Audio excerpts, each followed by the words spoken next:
Mr. Henry Moore lived near the busiest part of town. His house was small, old, and a little worn, but Henry liked it just as it was. Behind the house he had a modest garden.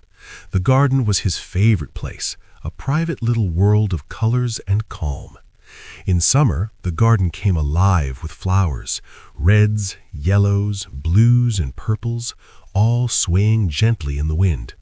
He loved the way the evening sun cast long shadows over the flowers, painting them in gold and orange.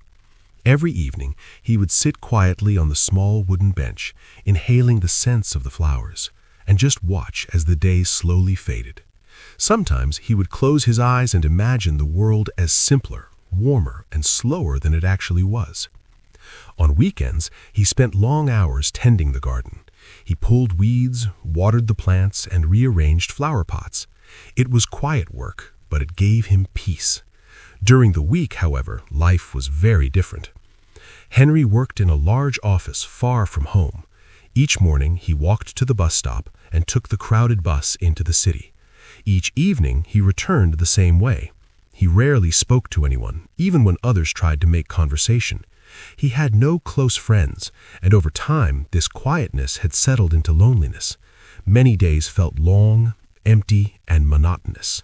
Sometimes he felt a dull ache of boredom, a restless feeling he could not shake. One very hot day, the air heavy and still, Henry decided he would not take the bus home. The idea of squeezing into the crowded vehicle, the constant noise, and the unending routine exhausted him even before he started. Instead, he would walk.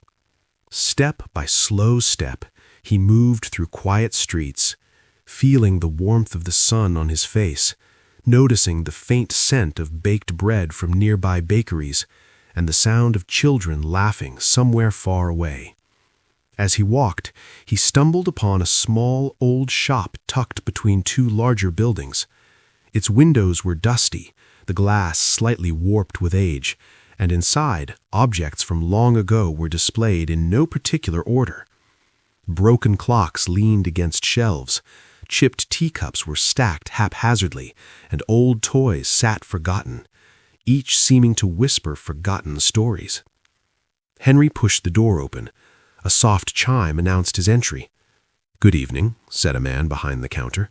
He looked older, with kind eyes and gentle wrinkles.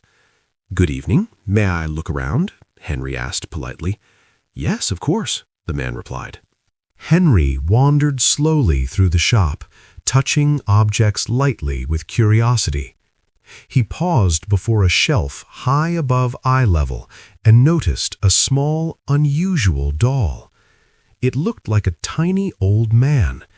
Its hair was white, its clothes dark and worn, and its face carried an expression of deep tiredness. Henry felt a strange tug at his chest, a feeling he could not explain. It looked lonely. "How much is this doll?" he asked softly. The shopkeeper studied it for a moment. "4," he said. Henry hesitated. 4 seemed a lot for such a small old toy, yet something inside urged him to buy it. He paid, carefully placed it in his bag, and walked out of the shop. For a brief second, he thought the doll's face moved slightly, a tiny, almost mischievous smile. "Silly," Henry whispered, "you're just a doll." He continued walking to the bus stop. The streets seemed the same, but the doll felt heavier in his bag. On the bus, he took a seat and closed his eyes. A loud voice broke the silence. "Go away, stupid man!" Henry startled. People around stared. The ticket man frowned at him. "Why would you say that?" I didn't," Henry said softly. The man nodded and walked away. Henry sank back in his seat, unsure what had just happened. At home, Henry placed the doll on the kitchen table.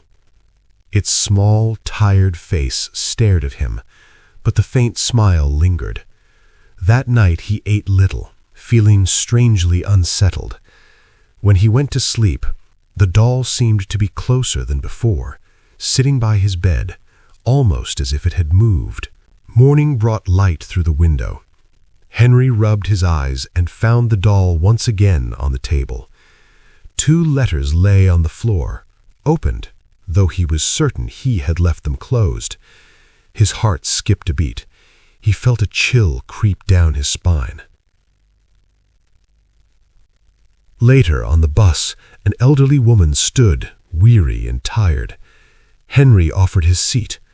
The moment was simple, a small act of kindness. Yet, as he did, a cruel voice hissed, "You stupid woman." Eyes stared. People whispered. Henry remembered the doll. He hurried off the bus, opened his bag, and found it smiling wider than before. Panic settled in. He ran home and decided to bury it deep in the garden. He dug a hole, lowered the doll, and covered it with soil, whispering, "You will stay here forever." That night he tried to sleep, hoping it was finally over. But the sound came again, soft at first, then louder. The doll was back at the door, dirty, smiling, impossible. Fear took root in his chest. He built a fire in the garden and threw the doll into the flames. The fire roared, bright and hot, catching the attention of neighbors who rushed outside, shouting and pointing. When the fire finally died, Henry was gone. Days later, a new man moved into the house.